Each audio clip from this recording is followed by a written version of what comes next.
जय श्री कृष्णा। आइए आज शुरू करते हैं श्रीमद् भगवत गीता का 6वां अध्याय।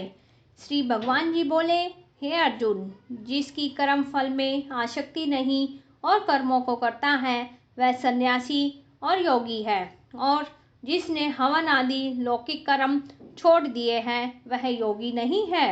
हे अर्जुन, जिसको सन्यासी कहते हैं उसी को कर्म योगी जानो, क्योंकि संकल्पों के त्याग किए बिना कोई योगी नहीं हो सकता है। जो मुनि योग प्राप्ति की इच्छा रखते हैं उनके लिए उनका साधन कर्म ही है, और उनके योगी होने पर उनका ज्ञान पूर्ण होने का साधन उनके चित्त का समाधान है।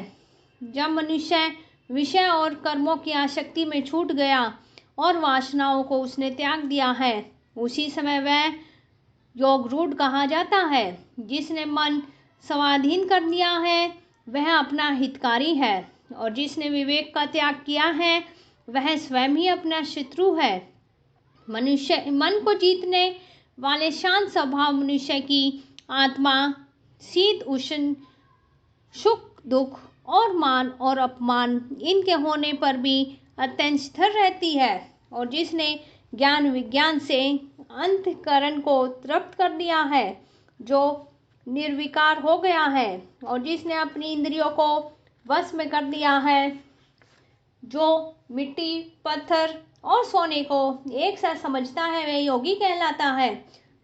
सुहृदय मित्र शत्रु उदासीन द्वेषी मध्यस्थ और द्वेष करने वाले योग्य बंधु वर्ग साधु पापी इन सब में समान दृष्टि रखता है वही श्रेष्ठ है।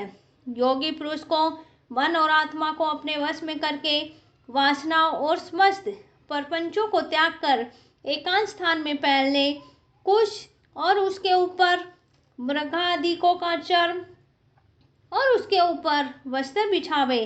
स्थान ना तो बहुत ऊंचा और ना ही नीचा हो, उसी पर मन को एकाग्र करके चित्त और इंद्रियों को रोककर बैठना चाहिए। आत्मा शुद्धि के लिए योग करना चाहिए।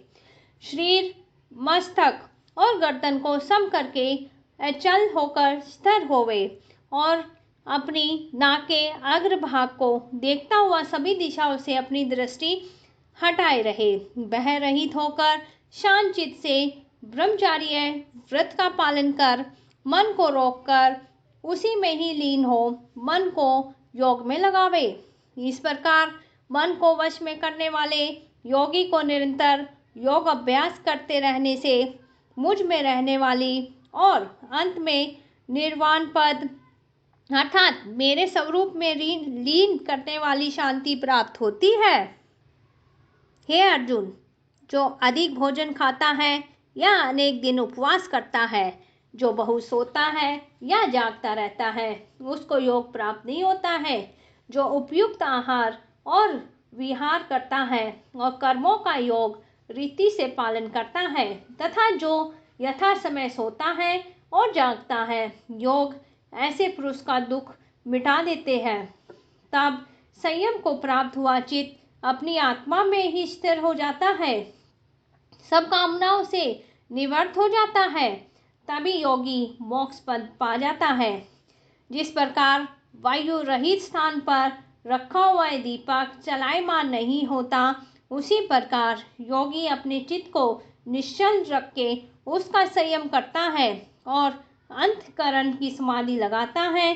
जिस जिस अवस्था में योग अभ्यास के कारण चित्त का वेग रुक कर विषयों से पृथक होने लगता है, और जब शुद्ध अंतःकरण से आत्मा को ही देखकर आत्मा में ही संतुष्ट होता है, जिस अवस्था में वह अत्यंत सुख जो इंद्रियों द्वारा जाना नहीं जा सकता है, वर्ण केवल बुद्धि से ही जाना जाता है, अनुभव करता है। और जब वह योगी आत्म स्वरूप में स्थिर हो, उससे विचलित ना हो, जिस अवस्था को पाकर फिर और कोई बड़ा बाहरी दुख उसे वहां से चलायमान नहीं कर सकता, इस अवस्था को दुख संयोग वियोग कारक योग नामक जानना हो।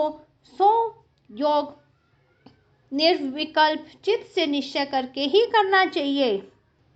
संकल्प से उत्पन्न होने वाली समस्त कामनाओं को त्याग कर और मन में स्खलन इंद्रियों को चारों ओर से रोककर धैर्य के साथ बुद्धि को अपने अधीन कर धीरे धीरे विषयों से दूर हटे और भली भांति मन को आत्मा में स्थिर करके जिस पदार्थ की चिंता ना करे और वह चंचल अस्थिर मन जिधर जिधर जाए उधर उधर से उसको हटाकर आत्मा के वश में करना चाहिए।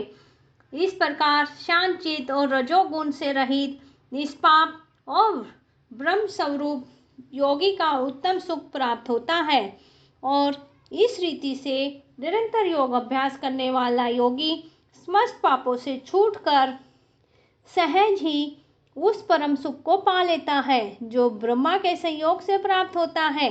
जिसका मन योग में स्थिर हो गया और उसकी दृष्टि भी सर्वत्र समान हो जाती है, वह सब प्राणियों को में अपने को और अपने मन में सब प्राणियों को देखता है। जो सब में मुझको और मुझ में सबको देखता है उससे मैं अलग नहीं हूँ और मुझसे वह अलग नहीं है। जो अभेद भाव से रहता है वह सब प्राणियों में स्थिर हो मेरा मनन करता है। वह योगी चाहे जिस अवस्था में रहे मुझसे मिलता है। हे अर्जुन, जो सब प्राणियों के दुख सुख को अपने दुख सुख के समान समझता है, उसको समभाव से देखता है, वही श्रेष्ठ योगी है। अर्जुन ने कहा, हे मधुसूदन, आपने जो योग सिखाया है सबको अपने समान देखे, सो मन के चंचल होने के कारण उसकी दृढ़ स्थिति अपने में नहीं देखता हूँ। हे कृष्ण, मन बड़ा ही हठी पराक्रमी और दृढ़ है और इसको आधीन रखना तो मुझे वायु को बांध कर रखने के समान प्रतीत होता है। श्री कृष्ण भगवान ने कहा, हे महाबाहो, इसमें संदेह नहीं है कि मन अति चंचल है, इसे वश में रखना बड़ा ही कठिन है। फिर भी हे अर्जुन, अभ्यास और वैराग्य से अधीन कर दिया जा सकता है।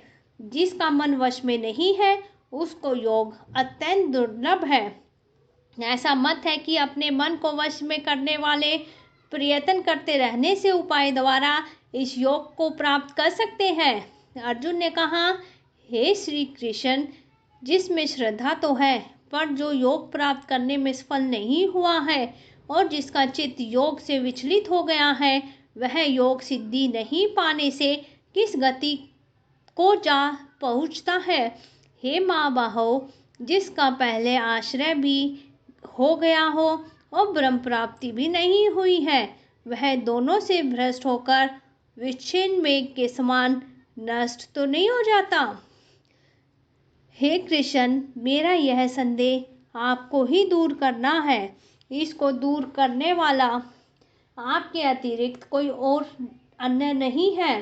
श्री भगवान बोले, हे तात पार्थ, आपका यहाँ नाश नहीं होगा, परलोक में भी नहीं होगा, क्योंकि उत्तम कार्य करने वाला मनुष्य बहुत दिनों तक पुण्यवानों को प्राप्त होने वाले लोकों में वास करता है और वहाँ से फिर किसी पवित्र और धनवान के घर में आकर जन्मता है, अथवा बहुत बुद्धिमान योगियों में ही कुल में जन्म पाता है।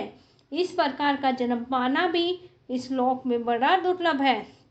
बड़े श्रम और यत्न से जो योग अभ्यास करता है वह पापों से शुद्ध होकर अनेक जन्मों में परिश्रम करके सफल होता है और परम गति को पाता है। बड़े बड़े तपस्वियों से योगी श्रेष्ठ है, ज्ञानियों से भी योगी श्रेष्ठ है। इसलिए हे अर्जुन, तुम योगी बनो। केवल मुझ में ही मन लगाकर मेरी प्राप्ति के लिए जो मेरा भजन करते हैं उसको समस्त योगियों के मध्य मैंने अत्यंत ही श्रेष्ठ माना है। इस तरह मद् भगवत गीता का 6वां अध्याय पूरा होता है। अब आगे शुरू करते हैं 6ठे अध्याय का महात्म्य। श्री भगवान जी बोले, हे लक्ष्मी, 6ठे अध्याय का महात्म्य सुनो। गोदावरी नदी के तट पे एक नगर था। वहाँ एक जनश्रुति राजा बड़ा ही धर्मज्ञ था। एक दिन नगर में हंस उड़ते उड़ते आ निकले। उनमें से एक बैठते ही उतावला हो उड़ गया। तब नगर में पंडितों ने कहा, हे हंस, नू ऐसा उतावला क्यों उड़ा है? क्या तू राजा जनश्रुति से भी पहले ही स्वर्ग को जाना चाहता है? तब उन पक्षियों में जो सरदार था उसने कहा, इस राजा से भी बढ़कर एक रैक मुनि श्रेष्ठ है। वह बैकुंठ का अधिकारी होगा। बैकुंठ लोक स्वर्ग से भी ऊंचा है। तब राजा के मन में विचार किया कि मेरे से उसका पुण्य बड़ा होगा जिसकी यह हंस स्तुति करते हैं। यह विचार करके राजा ने कहा कि चलकर उसके दर्शन करने चाहिए। राजा ने सारथी से रथ मंगवा के उस पर बैठ प्रथम बनारस श्री काशी जी में जाकर गंगा स्नान करके और ब्राह्मणों को दान दिया और शिवजी महाराज के दर्शन किए। फिर लोगों से पूछा, यहाँ कोई रैक मुनि रहते हैं? लोगों ने कहा, नहीं। फिर राजा ने उत्तर दिशा को जाकर बद्री नारायण को परसा। वहाँ से राजा का रथ चले नहीं। तब राजा ने कहा, मैंने पृथ्वी की परिक्रमा करी है परंतु किसी स्थान पे रथ नहीं अटका है। यहाँ कोई पुण्य आत्मा रहा है जिसके तेज से मेरा रथ नहीं चलता। तब राजा रथ से उतर के आगे चला तो देखा कि पर्वत की कंदरा में मुनि बैठा है जिसके तेज से बहुत प्रकाश हो रहा है जैसे सूर्य की किरण होती है। राजा के देखते ही कहा, यह रैक मुनि होंगे। राजा ने दंडवत कर चरण वंदना करी और हाथ जोड़ के स्तुति करी। तब रैक मुनि ने राजा का आदर किया और कहा, हे पृथ्वीराज, तू चारों धाम का परसनहारा, धर्म का साधनहारा है और तू पुण्य आत्मा है। तब राजा ने मुनि से कहा कि आपका तेज ऐसा किसके बल से है? तब मुनि ने कहा, हे राजन, मैं नित्य प्रति गीता जी के 6ठे पाद का अध्याय करता हूँ, 6ठे अध्याय का पाठ करता हूँ। इस कंदरा से उसी का प्रकाश है। यह सुन के राजा ने अपने पुत्र को बुला के कहा, हे पुत्र, आज से तू राज्य कर, मैं तीर्थों को जाता हूँ। इतना कह के राजा ने राज्य त्याग दिए और रैक मुनि ने गीता जी के 6ठे अध्याय का पाठ आरंभ कर दिया। तब वह राजा भी पाठ करने लग गया और एक दिन प्राणायाम करके दोनों ने देह त्याग दी। तब स्वर्ग से विमान आए और जिस पर बैठकर वे बैकुंठ को चले गए। धन्यवाद।